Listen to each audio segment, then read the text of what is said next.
comentábamos con un buen querido compañero de la Universidad de Alicante, Javier, que la verdad es que todo esto motiva mucho y anima mucho a que la ciencia tiene que tener un protagonismo cada vez mayor en nuestra sociedad.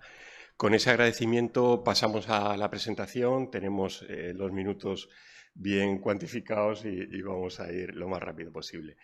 Mirar, a raíz sabéis, de la Dana del año pasado, que se vivió aquí en Valencia, seguramente algunas reflexiones nos vienen bien recuperar, ¿no? El escritor alemán Goethe, aparte de su trayectoria literaria, era un aficionado a la observación del tiempo, ¿no? Escribió un pequeño tratadito de meteorología y recopiló toda su observación de la naturaleza en un tratado, una teoría de la naturaleza, donde nos viene a poner de manifiesto que está muy bien el desarrollo humano y tenemos que avanzar, ¿no?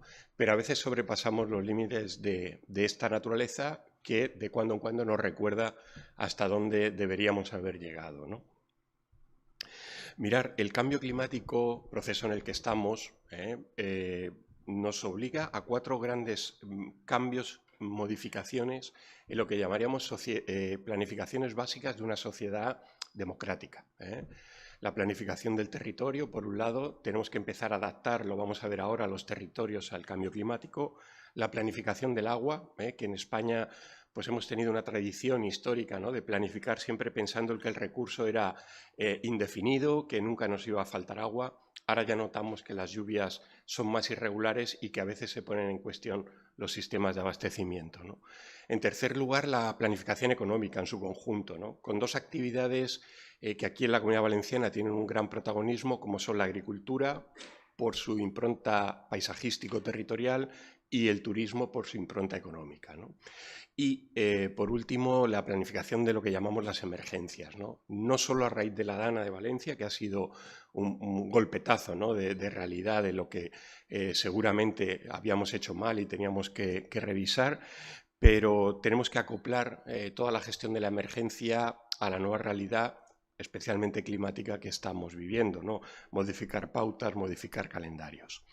Como sabéis, tenemos un contexto, en este sentido podemos decir, en España favorable. Hace unos años se aprobó esta ley de cambio climático y en diversos artículos nos va diciendo que procesos básicos que hasta ahora teníamos como normalizados, ¿no?, tenemos que empezar a adaptarlos al nuevo contexto climático, ¿no? Entre otros, la planificación y la gestión del agua, con esa garantía que se pide a las administraciones de la seguridad hídrica, pero también el territorio, todo lo que es la planificación urbana territorial en escalas amplias tiene que estar acoplada a las nuevas manifestaciones que la atmósfera nos está revelando, ¿no? Y en concreto también en España tenemos una legislación del suelo, la última versión de escala estatal, la del 2015, que nos obliga a elaborar informes de sostenibilidad, los procesos de transformación territorial y a incorporar un artículo muy importante desde este punto de vista para garantizar la seguridad de las personas, sobre todo, que es la incorporación de cartografía de riesgo. Cuando ocurrió la Dana, mucha gente se decía, bueno, pues veo que hay casas ocupando espacios inundables, ¿no?, y hay mucho territorio en España en esa condición. Entre otras cosas porque no hemos tenido, hasta bien empezado este siglo, no hemos tenido unas normativas que permitieran tener documentos acreditativos del riesgo, ¿no? Cartografía sobre todo, y luego pues toda una serie de normativas, de planes de gestión del territorio incorporando el riesgo. Afortunadamente ahora el contexto en el que estamos, podemos decir, estamos armados normativamente para tener que hacer obligatoriamente las cosas más racionalmente en el territorio. Os dejo claro mi postura de todo esto, porque estamos asistiendo a una polarización de muchas cosas, también en el tema del cambio climático, como sabéis, ¿no? Y las redes, en algunos casos tan beneficiosas, están haciendo un poquito de daño, ¿no?, a la transmisión de la ciencia climática, ¿no? La ciencia es la que manda en estos procesos. El análisis de datos, la verificación de hipótesis es la que nos debe guiar en el proceso de verificación, ¿no?, de lo que está pasando en la atmósfera y de sus manifestaciones en el territorio y de las posibles soluciones en forma de medidas de mitigación y sobre todo de adaptación. También porque a veces la ciencia nos estamos quedando cortos en la transmisión a la sociedad, ¿no? O no estamos sabiendo llegar, ¿no? La Fundación BBV, como sabéis, en su informe de hace un año sobre el cambio climático, venía a revelar titulares de este tipo, ¿no? Que la gente asocia el cambio climático con el agujero de ozono, ¿no? Cuando son procesos que en principio no tienen una relación entre ellos, ¿no? Estamos obligados, por tanto, a mejorar nuestros mensajes a la hora de transmitir esta cuestión. Mirar, estamos en un siglo de gran complejidad, ¿eh? Seguramente si hay algún historiador, historiadora en la sala, decir esto pues puede parecer un poquito simple, ¿no? Porque a lo largo de la historia de las civilizaciones hemos pasado por procesos realmente convulsos, ¿no? Pero llevamos 25 años con 6 pandemias, llevamos 25 años con una transformación muy radical de muchas partes del planeta, del territorio, haciendo un uso abusivo de los recursos naturales, con conflictos geopolíticos que han vuelto a estallar a la vuelta de la esquina, aquí cerca de Europa, y poniendo en cuestión un sistema económico, el capitalismo, que en sus manifestaciones más extremas pues no nos gusta, ¿no? Y bueno, la cuestión es que todavía no tenemos ningún recambio y tenemos que jugar con esas reglas, ¿no? Pues a todo eso que ya nos somete a una gran complejidad, tenemos la parte de arriba del gráfico, ¿no? Un proceso de cambio climático que desafortunadamente podríamos decir nos va a acompañar durante todo este siglo, ¿no? Las próximas décadas, de una manera muy intensa, porque no estamos sabiendo controlar, frenar el proceso de calentamiento. Los últimos informes que están saliendo son muy radicales en este sentido, ¿no? Este es el último informe que ha publicado The Lancet, que ahora dedica anualmente un número al cambio climático, con los efectos que está teniendo, algunas de sus manifestaciones en forma de extremos de calor, de incendios, problemas respiratorios que van asociados a esto.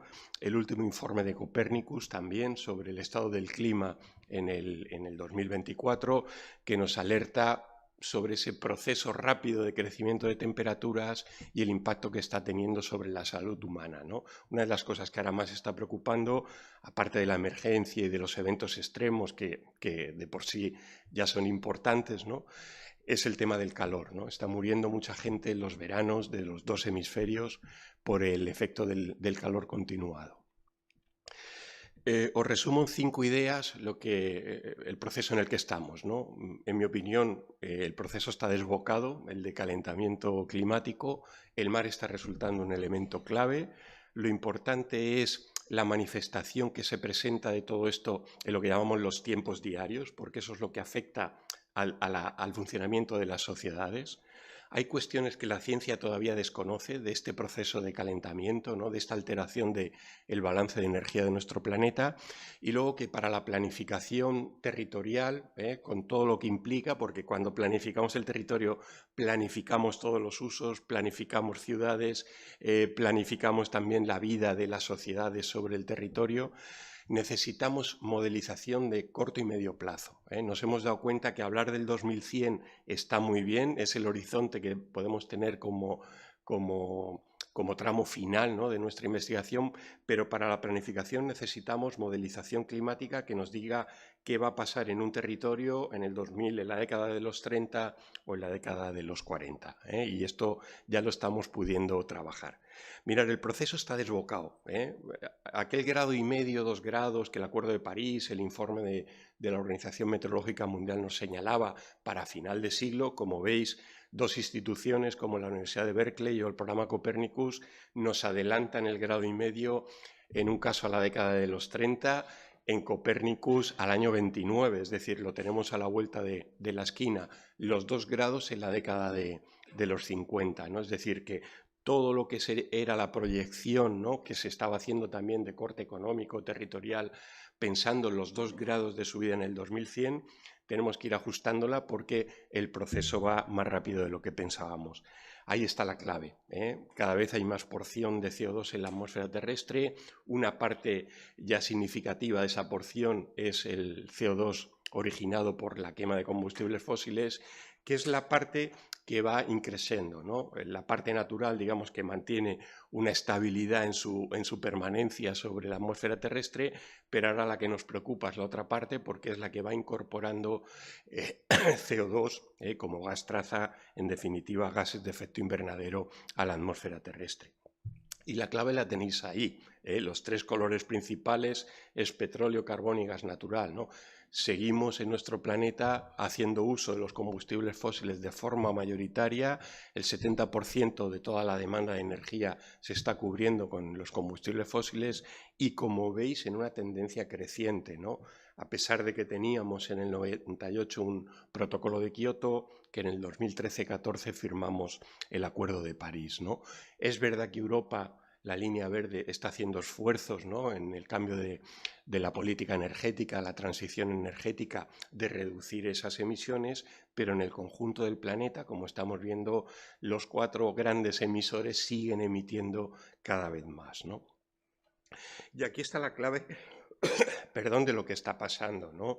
En los diferentes informes del IPCC se va manifestando que esa alteración del balance de energía del planeta causada por esa presencia cada vez mayoritaria de CO2 y una parte importante de origen antrópico es la causante del proceso actual de calentamiento, ¿no? Estamos hablando un poco de las bases, que seguramente no haría falta porque yo creo que esta cuestión no se puede poner en duda, ¿no? Por eso decíamos antes, el negacionismo en definitiva es una creencia, ¿eh? Aquí estamos trabajando sobre la evidencia científica, ¿no?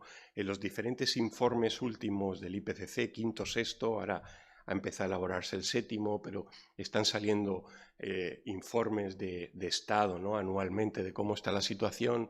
Esa barrita debajo final, ¿no?, que es la alteración del balance por causa antrópica, va en aumento, ¿eh? Esto es, en definitiva, lo que está ocurriendo, ¿eh? En un clima que está desorganizado, ¿no?, en su balance de energía, pues la tendencia en este caso es a un progresivo calentamiento. El programa Copernicus, que sabéis que está funcionando muy bien, totalmente equiparable a lo que puede ser la NOAA estadounidense en estos momentos. Sabéis las dificultades que empiezan a registrar estos organismos americanos, ¿no?, en el estado político de aquel país. El programa Copernicus, como diga, va sacando un informe. Sabéis que tiene un portal específico de todos estos datos y nos va dando el valor anual de ese balance, ¿no?, del desajuste, que está cifrado en el último informe en 0,76 vatios por metro cuadrado segundo, ¿no? ¿Dónde está yendo este calor acumulado? Bueno, pues está yendo al conjunto de la Tierra, de la atmósfera, de la masa terrestre y sobre todo de la masa oceánica, y se va distribuyendo a través de las corrientes oceánicas y de los movimientos de las masas de aire. Para el caso concreto de las latitudes medias, ¿no?, en esta parte europea, estamos asistiendo a dos procesos que podríamos decir aparentemente contradictorios, ¿no? Se nos está dilatando la célula de Halley hacia el norte. Eso significa más días de anticiclón, menos días, por tanto, de posibilidad de precipitaciones, salpicados de eventos de irrupciones, de alteraciones atmosféricas de gran impacto, como son las danas, como son las vaguadas, que generan una inestabilidad muy potente y que son la causa de lo que llamamos eventos atmosféricos extremos, ¿no? Asistimos, a mí me gusta hablar últimamente de una mediterranización del proceso de cambio climático, ¿no?, porque aquí en el Mediterráneo estamos teniendo una cuestión regional específica, ¿no? Nuestro mar Mediterráneo se ha calentado mucho en los últimos 50 años y eso se transmite de dos maneras. Se pierde confort térmico, especialmente en verano. Han aumentado las noches tropicales, como sabéis, se han multiplicado por 4 o por 5 según localidades de la fachada nuestra mediterránea, y se alteran los procesos de inestabilidad, ¿no?, los procesos de condensación, porque se moviliza más energía, se moviliza más vapor de agua procedente de un mar cálido, ¿no? Ahí tenéis un poco para que veáis cómo está aumentando el número de días cálidos en verano y las noches tropicales. Y desde el punto de vista de la precipitación ya tenemos claro que hay dos procesos que están siendo alterados. Por un lado, hay más mecanismos de reajuste, lo que se suele decir, hay más danas ahora que hace 30, 40 años. No todas acaban en eventos catastróficos, pero tienes más probabilidad de que alguna de ellas al cabo del año pueda ocurrir, ¿no? Y en segundo lugar, que el calentamiento de las aguas del mar está transfiriendo más energía a todos esos procesos de condensación. Recientemente hemos acabado una proyección para la Comunidad Valenciana y ahí tenéis la síntesis de lo que vamos a poder esperar en diferentes escenarios de emisión, ¿no? Un número mayor de días cálidos, más noches tropicales, menos precipitación y una duración mayor de los eventos de calor, ¿no? Digamos que caminamos hacia un clima un poco más extremado respecto a los valores actuales. Nos estamos convirtiendo ya en el tramo final de la presentación en una sociedad de mayor riesgo. Cuando Ulrich Beck caracterizó en el año 86 las sociedades contemporáneas, ¿no? Hablaba de las sociedades de riesgo. Bueno, pues ahora hay un elemento en espacios dinámicos como puede ser el litoral mediterráneo, con transformaciones muy aceleradas del territorio, ¿no? Hemos implantado agricultura de regadío, turismo, etcétera. Bueno, pues a todo eso ahora unimos la parte natural, ¿no? La parte climática, la parte atmosférica que va en aumento, ¿no? Y eso nos sitúa ante un escenario de mayor riesgo.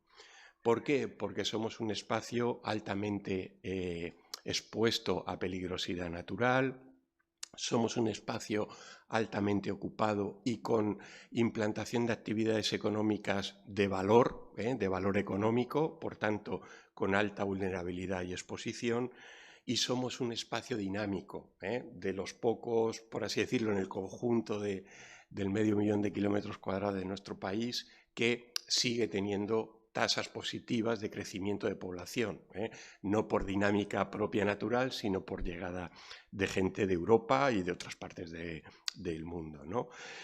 Y además con una vulnerabilidad elevada para la población que se instala aquí en nuestro litoral mediterráneo y que no conoce los mecanismos de funcionamiento ni de nuestro clima ni de nuestros ríos, ¿no?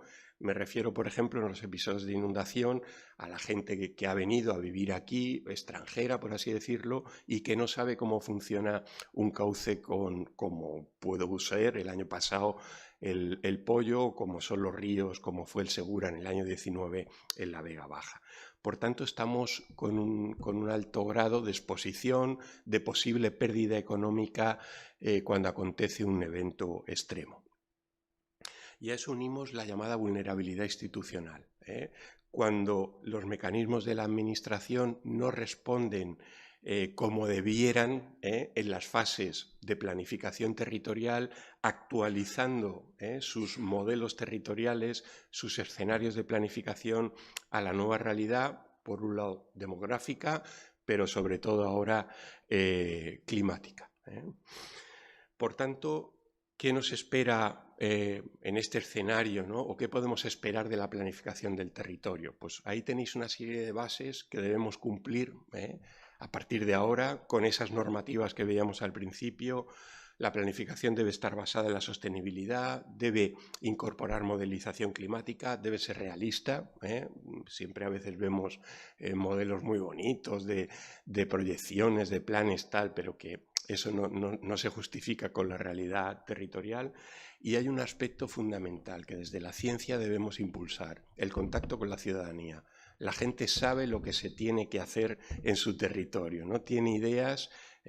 Hemos visto cómo para los planes de reconstrucción que se están haciendo en la Dana, algunos de ellos no han contado con la gente, ¿no? Y la gente se queda sorprendida de que le quieran canalizar un barranco poniendo una losa de hormigón encima de un barranco, ¿no? Cuando eso escapa a toda lógica natural del funcionamiento de estos cauces en el litoral mediterráneo, ¿no? Tenemos ahora 5 retos, y ya voy terminando, en la ordenación del territorio en este siglo, ¿no? La sostenibilidad es nuestro principio rector, hay que incorporar el cambio climático, podemos emplear, y ahora está muy difundido el empleo de la llamada infraestructura verde como herramienta cartográfica, diseño de indicadores que a veces no hemos tenido en cuenta y cumplimiento de las jerarquías jurídico-administrativas. No podemos saltarnos lo que nos llega desde Europa que tenemos que cumplir o lo que nos puede llegar desde el Estado español.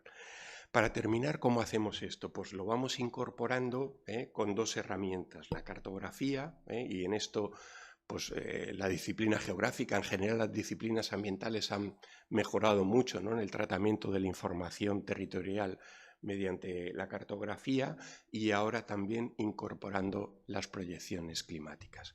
Termino con unas ideas sobre la adaptación.